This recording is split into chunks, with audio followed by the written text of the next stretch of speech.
इस वक्त की बड़ी खबर आपको बता दें, रूस के राष्ट्रपति व्लादिमीर पुतिन ने एक बार फिर पीएम मोदी की तारीफ की है। पुतिन ने पीएम मोदी की लीडरशिप को जमकर सराहा। पुतिन ने वार्निंग दे दिया किसी को। वार्निंग क्या दिया है कि एक रेड लाइन है, अगर आपने भारत को तंग किया या उसके साथ युद्ध किया, अटैक किया, तो ये ऐसा लगेगा जैसे कि रशिया के ऊपर युद्ध किया है। अभी तो आपने पाकिस्तान का सुना था कि सऊदी अरेबिया के साथ हाथ जोड़ लिया कि एक दूसरे की हेल्प करेंगे। यहाँ पुतिन सीधी धमकी देते हैं। धमकी किसको दिया? आपको लगेगा ये पाकिस्तान को दिया होगा, हो सकता है अमेरिका को दिया हो, लेकिन आपका आंसर मैं सुनना चाहूंगा क्योंकि धमकी दोनों को नहीं दिया है।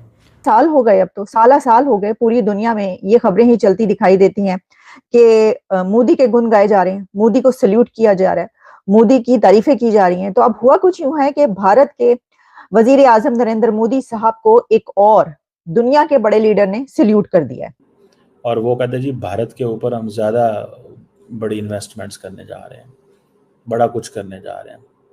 एक तो सारी बात है इंडिया का, वो समझते हैं कि हमारे साथ स्पेशल रिलेशनशिप है। This is Putin what he said.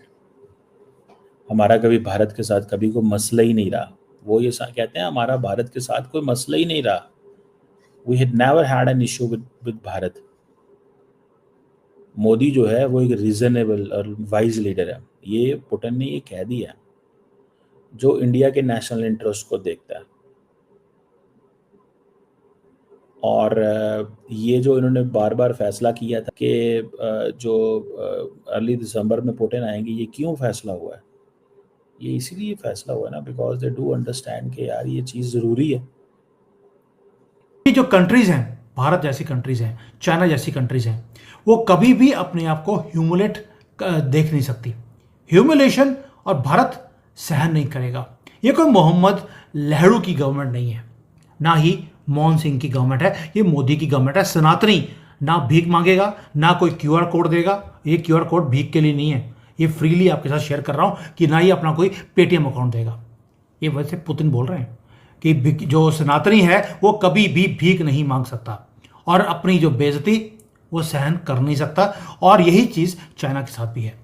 और साथ में उन्होंने बोल दिया कि जितना तुम प्रेशर डालने की कोशिश करोगे भारत के ऊपर, वो उतना ही तुमसे दूर जाता जाएगा। और ये कोई डिप्लोमेटिक लैंग्वेज नहीं थी पुतिन की, ये डायरेक्ट चैलेंज था ये सारे वर्ल्ड ऑर्डर को कि जो तुम करने की कोशिश कर रहे हो वो तुम्हारा फेल होने वाला है। अब रशिया जो है वो एआई पार्टनरशिप कहता है मुझे इंडिया के साथ करनी है, पर इंडियंस नहीं मानेंगे AI partnership with Russia. They want it with the Americans. Indians are very technical about technology. वो चाइना की रशिया को अंदर भी नहीं घुसने देते। अब वो रशियन प्रेसिडेंट ने कहा है कि जी हम बॉलीवुड मूवीज को पसंद करते हैं। वो कहते हैं आपकी इतनी सी मार्केट है, मेरी इतनी बड़ी मार्केट है अमेरिका की और वेस्ट की। तेल निकाल दें तो रशिया इंडिया की ट्रेड तो उस पैमाने पे नहीं थी। और इंडियंस को इस चीज़ों को बहुत अच्छे से पता है। दे डू अंडरस्टैंड कि नहीं यार ये ऐसे नहीं है जैसे ये समझ रहे हैं। सो ये मैं समझता हूँ कि दैट इज़ समथिंग सिग्निफिकेंट। ये एक सिग्निफिकेंट चीज़ ज़रूर है और लेट्स सी इसमें क्या निकलेगा। लेकिन मेरी अंडरस्टैंडिंग में रशियंस आर ठीक है, ग्रोथ, डेवलपमेंटल ग्रोथ, ये इसने तो पूरी दुनिया को चकरा के रखती है। और सबसे पहले उन्होंने चकराया world foolish president Donald Trump को, जिन्होंने आप ये कह लें कि इंडिया को धमकाने के लिए, डराने के लिए पहले पाकिस्तान का साथ दिया इंडिया झुक जाए, फिर अफगानिस्तान का साथ दिया कि इंडिया झुक जाए, नरेंद्र मोदी नहीं झुका। फिर उन्होंने रशिया और चाइना पे टैरिफ लगाने की धमकी दी, इंडिया नहीं झुका। फिर उन्होंने ब्राज़ील पे टैक्स लगाने की धमकी दी, टैरिफ लगाने की, नहीं झुका। फिर टैरिफ के साथ पेनल्टी लगाने की धमकी दी, फिर भी नहीं रुका। तो अब फाइनली क्या किया है कि आपने ये देखा कि आज तो इंडिया ने जो है वो कमाल कर दिया है।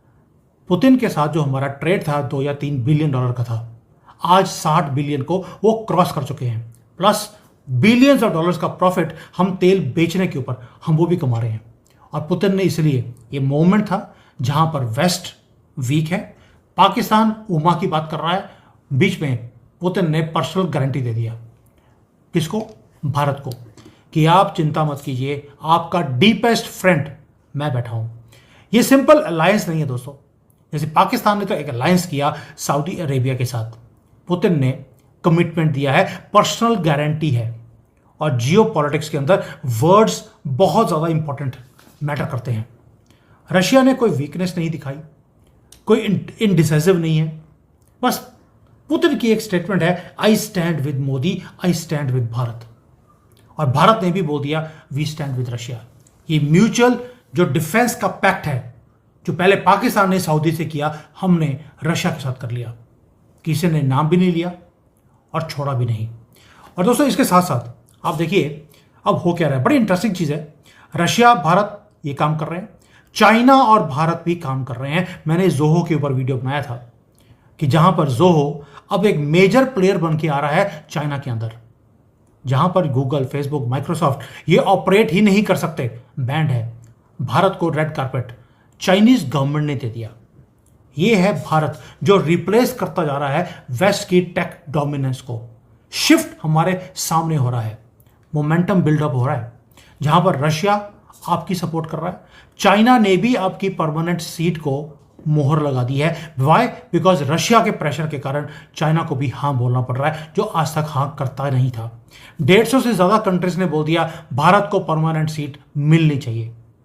अमेरिका, जापान, जिसको मैं बोल सकता हूं छोटे छोटे कंट्री, ये बोल रहे हैं कि भारत को अभी परमानेंट सीट नहीं देनी चाहिए। नया वर्ल्ड ऑर्डर हमारे सामने बन रहा है। पुतिन का ये बोलना कि मैं BRC बनाने वाला हूं, ये 75 साल का जो अमेरिका का डोमिनेंस था उसको चैलेंज करता है। 2025 एक ऐसा साल आया जब ट्रंप ने अपना ट्रंप कार्ड खेला, लेकिन वो कार्ड बेकार चला गया। उन्होंने इंडिया को बहुत बुली करने का कोशिश किया। फिर उसके बाद अगर देखा जाए बहुत ज़्यादा हरेस भी किया, सैंक्शंस भी लगाए, उसके बाद टैरिफ्स भी लगा दिए ताकि जो इंडिया है वो गिर जाए नीचे और उसकी जो इकोनॉमी है वो बुरी तरह अफेक्ट हो और इनका जो नाम है एक दुनिया के अंदर वो टोटली डिस्ट्रॉय हो जाए। लेकिन ऐसा कुछ हुआ नहीं बेसिकली, और रशिया ने आकर कह लें कि इंडिया के बैकएंड पर खड़े होकर उसको सपोर्ट किया बहुत ज़्यादा। और अगर देखा जाए तो अब फिर से जो इंडिया वेलकम कर रहा है पुतिन को कि हमारे मुल्क में आए, तो वहाँ पर जो डिफेंस डील हम लोगों को नज़र आ रही है वो SU-57 एंड S-500 की नज़र आएगी, जिसने कह लें कि इंडो पाक वॉर में बहुत ज़्यादा भारत का साथ दिया था। और इंडिया वैसे भी चाहता है कि उनका जो डिफेंस सिस्टम है वो बहुत ज़्यादा स्ट्रॉन्ग हो और बहुत ज़्यादा जो डिफेंस की मशीनरी है उनके पास अवेलेबल होनी चाहिए। हमारे से पाकिस्तानी मौजूद है, इनसे पूछेंगे कि सर आपको क्या लगता है कि ट्रंप ने वो कहते हैं ना कि जो बंदा कुब्बा होता है उसको टांग मारो उसको कुब सीधा हो जाता है, उसने तो वो काम कर दिया इंडिया और रशिया के लिए। देखें, आपने बात काफ़ी पहले से स्टार्ट की, तो वहीं से स्टार्ट करते हैं कि 2014 में जब नरेंद्र मोदी ने मुझे तंग कर रहे हो, क्योंकि उन्होंने दो चीज़ें बोली जो पुतिन कर रहे हैं भारत के साथ मिलकर। RIC की बात भी उन्होंने कर दी, रशिया, इंडिया, चाइना, जिसे मैं बोलता हूँ ये BRC है, भारत पहले, रशिया फिर चाइना। ये कोई सिंपल बात नहीं करी पुतिन ने। उन्होंने बोल दिया कि हम एक नया ग्लोबल पावर का स्ट्रक्चर क्रिएट कर रहे हैं, जहां पर रशिया दुनिया के सबसे ज़्यादा जो एनर्जी के रिजर्व्स हैं उसको कंट्रोल करता है, भारत दुनिया की लार्जेस्ट पॉपुलेशन भी है और फास्टेस्ट ग्रोइंग इकोनॉमी है, और चाइना दुनिया की सेकंड लार्जेस्ट इकोनॉमी है और मैसिव मैन्युफैक्चरिंग का पावर हाउस है वो। अगर ये 3 कंट्रीज इकट्ठी हो गई, हम तुम्हें चैलेंज कर सकते हैं डायरेक्टली, और तुम्हारा बनाया हुआ जो वर्ल्ड ऑर्डर है उसे उखाड़ कर हम फेंक देंगे।